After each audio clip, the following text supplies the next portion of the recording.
she does these things because they sound good on TV. And when you have to try to convince somebody of a way that you are and they cannot see it by your actions, there's something wrong with that.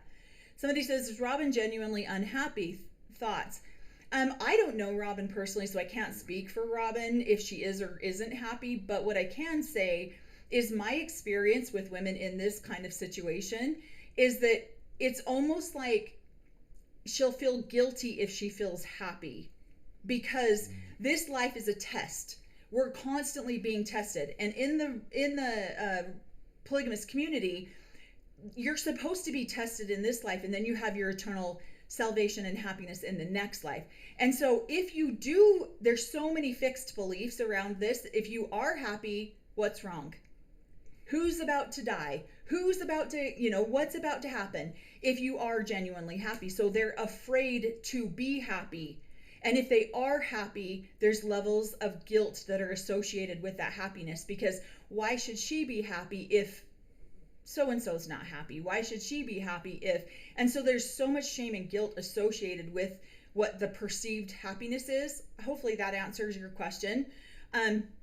Because it's true, you're just not taught to be genuinely happy. I was never taught to be genuinely happy.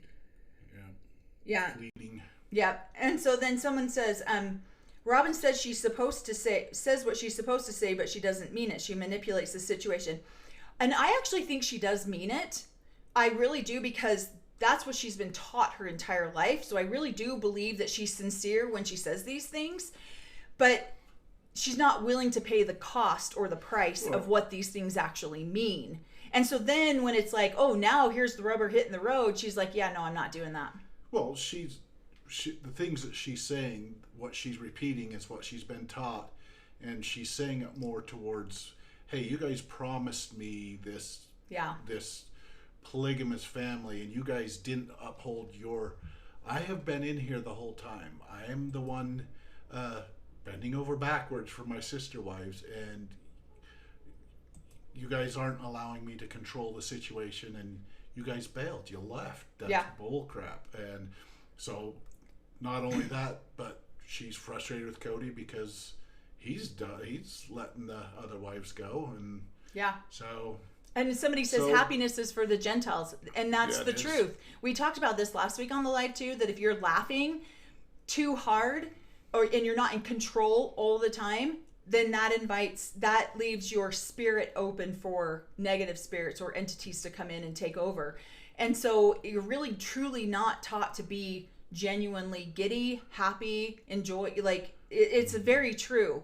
And I know it doesn't even make sense, because if you're outside of the religion, then you genuinely don't understand how somebody could not want to be happy. But people know just how much flogging, just how much shame, just how much guilt they need to feel to prove that they're righteous people. And in her belief system too, when she's communicating what she's expecting or how she believes, or she already believes in her heart that she's living it to the utmost. And like she's saying in here, the wives and Kody are the ones that have changed. They were supposed to be following this straight and narrow path along with her, and as she leads them, or her husband leads them, and they're falling off the path. But she does not see that she absolutely doesn't see that she's a problem at all, that she's denying it. I don't seed plant. I don't do this. I don't do that. I was just putting you right back on the right path that you should have been on. You were veering a little bit off of the righteous path, and I was just mentioning that to you. So it's a very self-righteous. Self-righteous. She has, in my belief system, she doesn't think that anything that she's doing is off of that straight and narrow path. She is following it completely. And trying to guide Kody and the wives back on, and when they're leaving. But she has done nothing to cause hiccups or trials within it, even though it seemed like the first three wives were managing it pretty good until she came along. Somebody says, So Blessed says, goodness, you almost made me feel sorry for Robyn. I actually do. I have a lot of empathy for Robyn, because she believes that this is her lot in life, or this is her trial in life, or this is just what she is going to be challenged with. And so I 100% believe this growing up. And so somebody also says, no wonder Christine is so giddy. Yeah, because she's experiencing a level of happiness that feels like it's okay to have now. It was never okay to have that level of happiness before, because the minute that you get that happy, a trial is going to present itself to you to put you back in your place. Based on their dogma, they shouldn't be doing that. And so, do I think that Robyn is genuine when she says a lot of this stuff? I do. I think she genuinely believes it, but she doesn't really want to believe it to some degree. Now, like I said, I've never met Robyn. I know nothing about Robyn. All I can do is go by what my experience has been in there. And I feel like she beats this dead horse. Like, it is just exhausting. Well, can't you go to therapy? Can't you do this? And Kody's like, no, Janelle's treating me the way that I have treated Janelle for the last year. I'll stay with her for the kids. Who the hell does this man think he is? That's okay for these women. They're only going to stay in this relationship because of the kids. And that's what and so, yeah, just stay married to me and I'll come and visit your house every 6 months, but I'll stay with Robyn the entire time. Melanie said beat a dead horse. It's more like kick a dog. Oh, jeez. Yeah, kick a dog. It's like she's kicking the dog over and over again. Yeah. And I do get tired of the fake wiping of the tears. Like, I'm just going to call it out for what it is. I watch this happen all the time, and it makes no sense to me. I think her emotions will start to bubble up a little bit, and she chokes them back so fast that they never even get there. And so I just think I'm really getting disgusted with this conversation. There was a point on there I wanted to make. I love it when she starts going, you're rewriting the past. I feel like you're blaming me. You're hanging on to Mary. And this whole part right here where he is now going to start throwing Robyn under the bus. Like, the only reason I stayed with Mary as long as I did is because of you. You're the one who made me do this. And yet on every other episode, he's like, and he's screaming at the TV. I don't have a head wife. I'm the one who makes the decisions in this family. And Cory's in the background. Yeah, when Robyn says it's okay. And so I just think it's interesting that, here he is. Now he is trying to rewrite history by blaming Robyn for all of the, I stayed because at your behest. What the freak? And so I did a whole TikTok on this a couple of days ago about how he did, how he talks to Robyn about staying at her behest. And he felt like he couldn't get out of the relationship because it was Robyn's fault. And you're my conscience. This guy takes no personal accountability for anything. He doesn't have a conscience. He doesn't have, anything he does. I'm like, what the hell? I should record her when she's doing the watch party. She kind of messed up and got some of that. I did. There. The last video I recorded 2 minutes. I didn't even realize I was recording. But I should record her and the behind the scenes. I sound like a Tourette's. Yeah. The Tourette's syndrome is bad. Kody's aggression towards Robyn was shocking. Well, the problem is, it was shocking, but here's what I noticed, is the fact that they've always been able to hide behind all of the other wives and blame the other wives. They've always been able to hide between the older children and blame the children. Yeah. Now that everyone goes, we're done with that. We don't want to get blamed anymore. We don't want to be a part of this. And they've removed themselves from the situation. Who does Robyn and Kody have to blame anymore? Themselves. So they're going to implode at this point. She did. She had to pay 20% just like me. Yeah. Yeah, Katie is Cory's little sister. My little sister, I have a couple little sisters that join on here ever so often. Yeah, so then he hurries and pulls himself back and he's like, I'm not blaming you, Robyn. But at your behest, I stayed in a marriage I didn't want to stay in.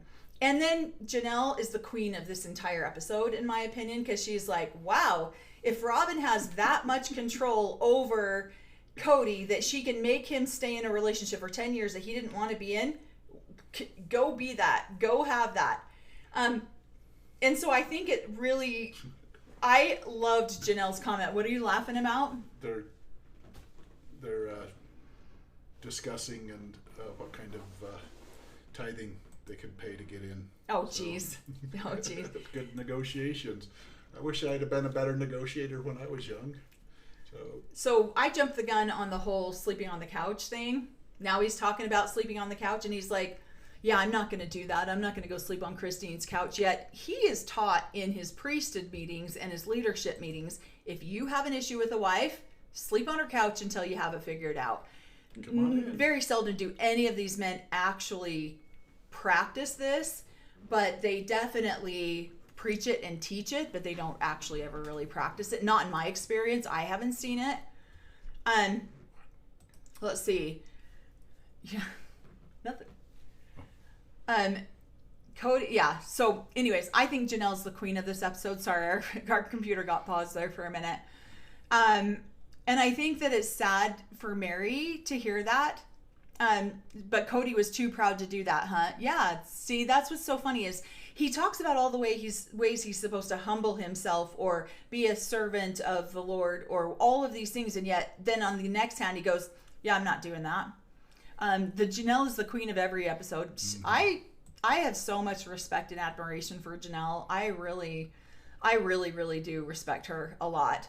And so I think that it's, Kody and Mary, I think that it's sad that got dragged out as long as it did. And then, of course, their whole breakup scene, I think it was last season, and Robyn had to excuse herself because it was too traumatic for her.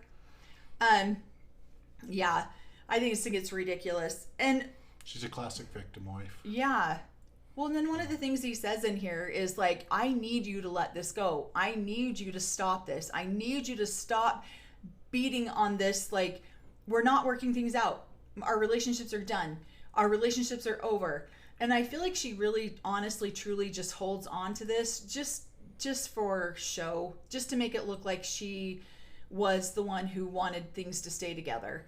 I don't think she genuinely wants the relationships to work because she's supposed to want them to work, not because she truly does. Hopefully that makes sense. And she had made her position within the family. She had got into that favorite position, the most righteous wife position, the well-rounded polygamist wife. She got into a good position within the family, and then the family dissolved, and yeah, they should have endured to the end, right along with me. Yeah. Bending over backwards. So. Oh, I hope she comes out with a t-shirt that says "Waited until marriage." Oh my gosh, because Janelle's killing it with her t-shirts right now. That is funny. Do you understand what that? She waited till she was married. Kody didn't, but she did. Well, that would be Christine. Needs to do that. Oh shoot, yeah, Christine, because Mary and Christine are the only two that probably did that. Mary should do that. Yeah, Mary should do that. Yeah, with no other wives, she can't be the head wife. She's only a wife. That's my whole point. I think she loves the position that she's dictated herself over, and that's what she's wanting to hold on to.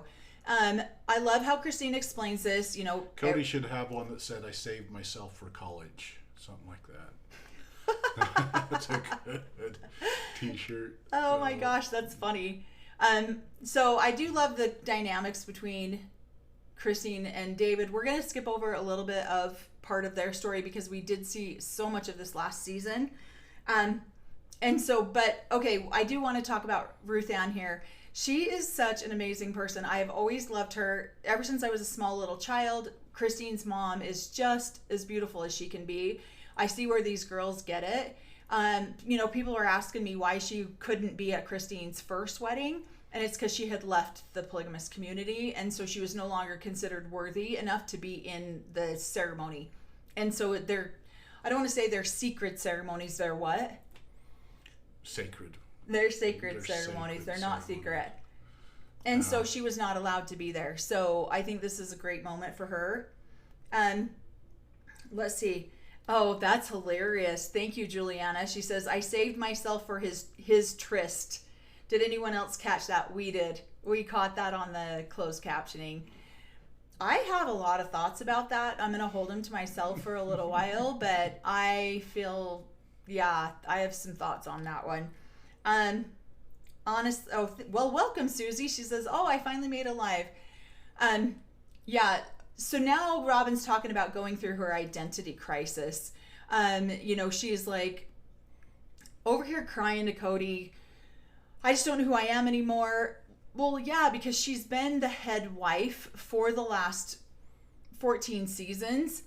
And I think it's interesting that he tells her, I've been mad at you enough to leave.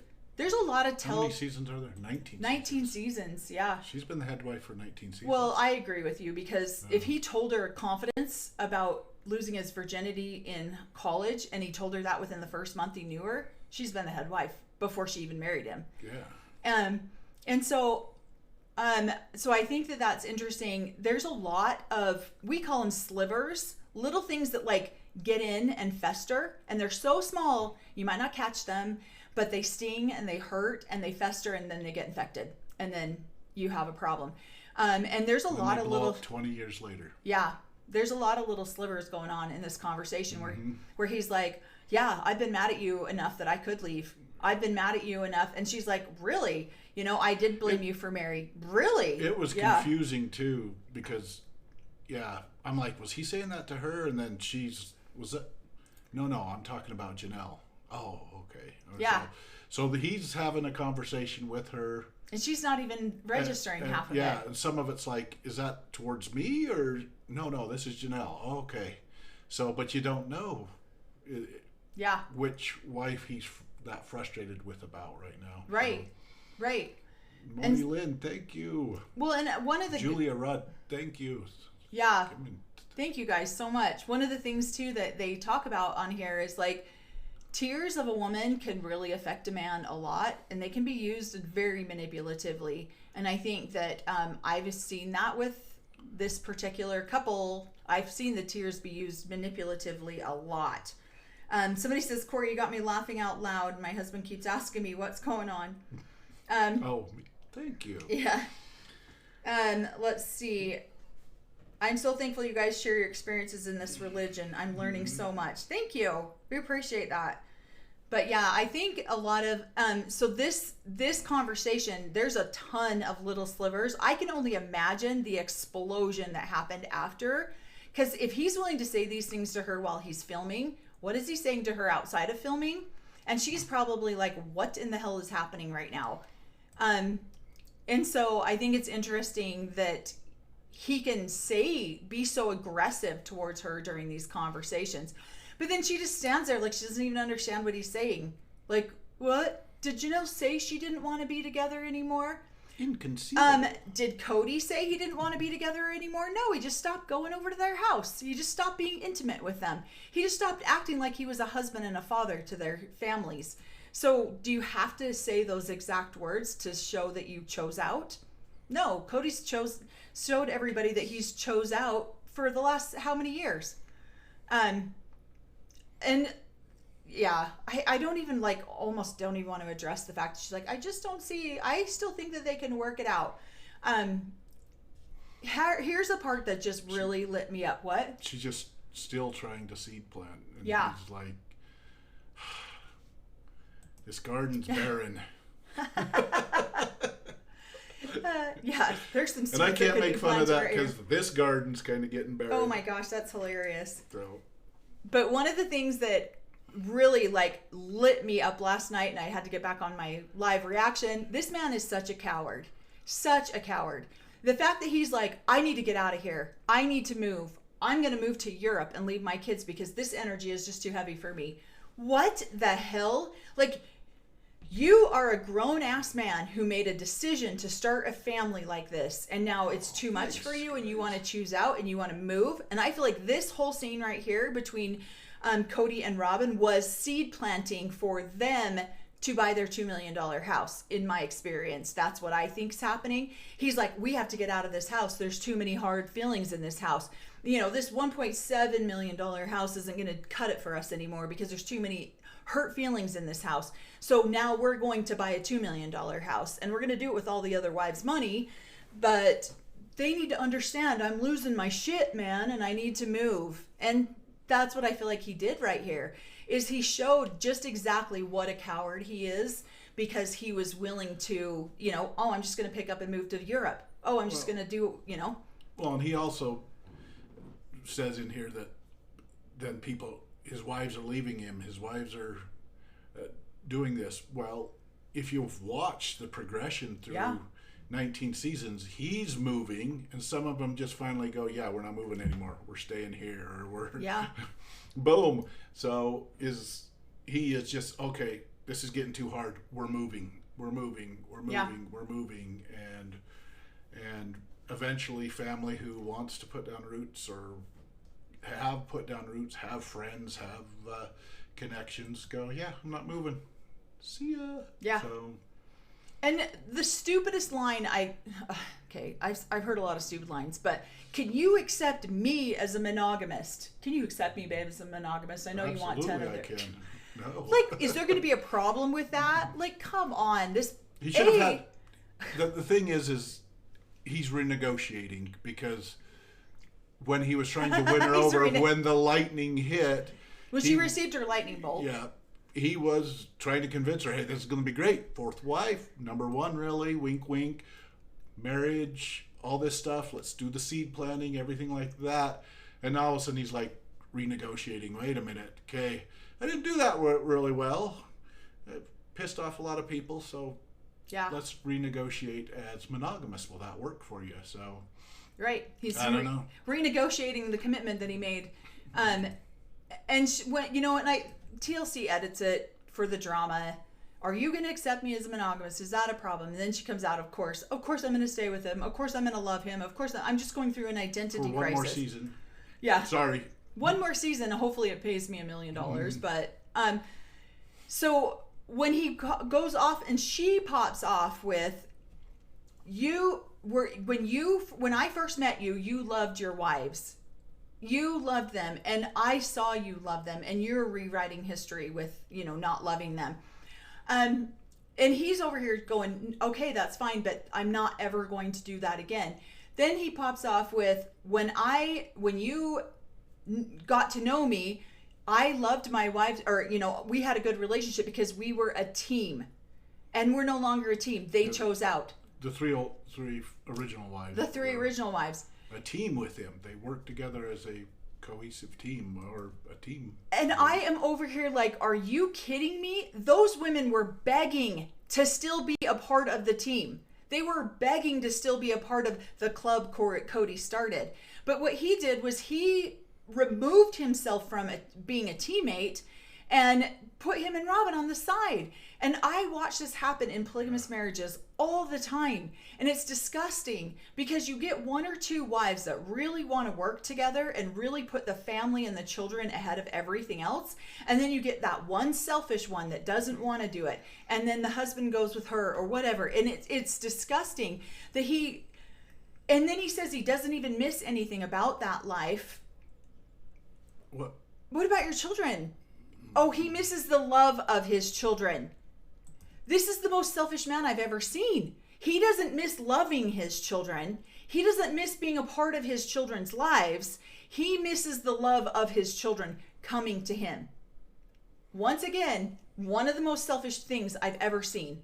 It blows my mind that this man can be this selfish. But they probably didn't say who asked for t-shirts from 20 years ago and the VHS of them being on. Them being on Price is Right. Price is Right. And I think TLC probably edited out part of Kody's and Robyn's conversation here, because when she was going, hey, you really loved your wives at the beginning, and that's what I saw, that's what was going on. What they've kind of edited him out is him going, acting, baby. It's how good I was. Yeah. Oh my gosh. Oh. Yeah. I'm a pro actor. So no, they probably didn't. He probably didn't say that. So yeah. Somebody says he misses their obedience, actually. And that's true. Mm-hmm. And how long do you expect somebody to sit there and listen to you and obey you? And you're not holding up your end of the deal. And then the minute that they go, okay, I don't want to do this anymore. I have been obeying you. I've been a part of this family. I've been an active teammate, and you're not actively participating. I think I'm good. I think I'm done. I'm going to move along. And now he's the victim because they stepped out of the picture. How does that even make sense? That shirt should be on that blanket too. The lumberjack shirt. Yeah. Let's see. He's getting pretty intense with me, she says. So then she gets on the couch interview and she's like, Kody's getting intense with me. He's yelling at me again. He's getting pretty upset about everything. And I'm like, because you're not listening to him. He's telling you these relationships are over. He's telling you he chose out like 14 seasons ago and you didn't hear it. You didn't want to hear it. And now he's like looking at her like, is she... What if Mary changes her mind? What if Mel's dad changes her mind and reverses that release? Oh my gosh, no. We just got a few people to convince. So yeah. I hope Mel's dad's watching this so that if I need a release, the evidence is right here. So then Kody goes off about, I'm being a flip-flopping fool when it comes to these women. No, he hasn't been. He put these women on a shelf. He put their children on a shelf. He put his children on a shelf that he shared with these women. Thank you. And now when the women go, you know what, I'm good not being on a shelf anymore. I'm good going and living my own life. When the children go, yeah, you know what? We're good not being your second choice or your third choice or your fourth choice. Now all of a sudden he's like, well, wait a minute. I want my family. I want my children. And I see this happen all the time. A man will pick a wife and he'll leave the AUB. And then his kids are like, what the heck, Dad? We're done with you. And then he goes through a midlife crisis because now he no longer has the love of his children or the love of his family. And now he's like, well, now what am I going to do? And then you start to see the crumbling of the family. And it's so irresponsible of these men to come and start these ginormous families and then just abandon them. That is exactly what he hates, the word abandon, because it's such a coward word. When it refers to a family like this guy abandoned his family. Lucky for the kids too. A lot of them get raised in the AUB, being taught by those parents that this is the way they need to go. They go in there and get 2 or 3 wives themselves, and then their parents are like, yeah, we're done with this. This is craziness. Wait a minute, you're the ones that trained us up in this stuff and you don't believe it now? So yeah, it sucks. It's so true. I'm glad I was a bit rebellious in my upbringing, so yeah, because I would have been a horrible husband and father if I'd stayed in there. So I would have. Yeah. So my role models weren't the best, so somebody says, he says in the clip for next week, he needs a lot of attention, aka he needs all of the attention. Yeah, that is very true with these men. Because every time they don't go to a home for they don't go to home for 3 or 4 days. So when they do go back, they're the center of the universe for these children and these wives. So it builds up their egos, and so then they do require a lot of attention because they are used to getting a lot of attention. And when all of a sudden the family doesn't want to shower the love and affection, now he's like, what the hell happened? Like, where did all this go? Somebody says the act was easy. I mean, he does all of these things, and then he stands back and doesn't understand how the repercussions, how the consequences fall. He dumps the OG3 because they started wanting more, which they learned by watching Robyn. Okay, you don't actually really know how true that statement is. Thank you, Diane. Because women will be complicit with what they're given in the AUB. My experience is, if you don't know that you could get better, you just take whatever's given to you. But the minute that a woman comes into your family and starts demanding more and starts wanting more, and being treated different, better, and you see that, and you're like, wait a minute. He's capable of this shit? Oh my gosh. Quick little story time. My mom started acting the way the favorite wife acted, and my dad got physical with her, and he said to her, don't you act that way. I already have one wife that I have to make sure I have to make sure she's okay. I'm not putting up with this shit from you too. So my mom tried to get the extra that the favorite wife got, and she was slapped back down into her position as the help. Kody, I feel like we have watched Kody do this to some of the OG wives. Christine stepped